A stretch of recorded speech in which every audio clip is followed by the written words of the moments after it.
Bear by Mick Inkpen. A small whooshing sound, then a plop, a bounce and a kind of squeak. That was how the bear landed in my baby sister's playpen. Have you ever had a bear fall out of the sky right in front of you? At first I thought he was a teddy bear. He just lay there crumpled on the quilt. Then he got up and he took Sophie's drink and her biscuit. That's when I knew he was real.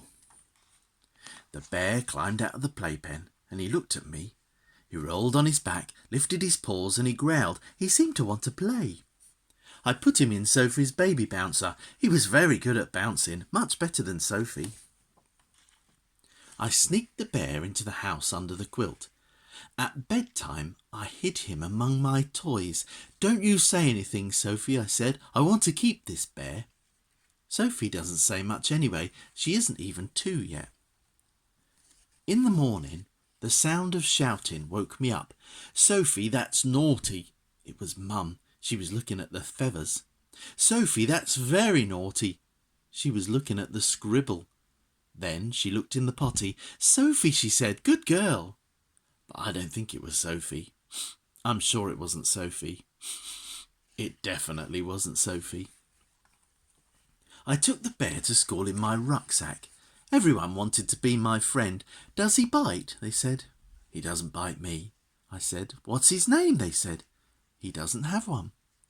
We kept him quiet all day, feeding him our lunches. He liked the peanut butter sandwiches best.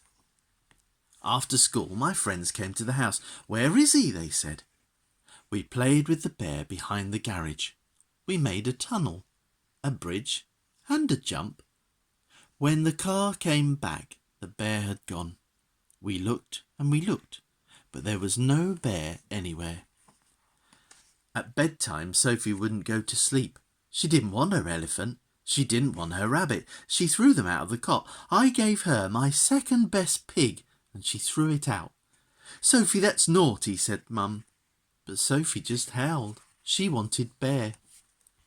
Crash, bang. It was the middle of the night. Smash, clang. The noise was coming from the kitchen. We crept downstairs and peeped through the door. It wasn't a burglar. Bear, said Sophie. Naughty. So today, a serious man in a serious hat came to look at our bear. He wrote something in a big black book. Will you have to take him away? I said. We nearly always do, said the man. He pointed his pen at my bear, but he said, this bear is an exception.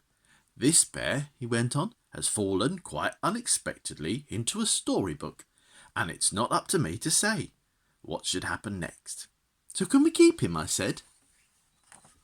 Ask them, he said, and he pointed straight out of the picture at you. And you thought for a moment. You looked at the man. You looked at the bear.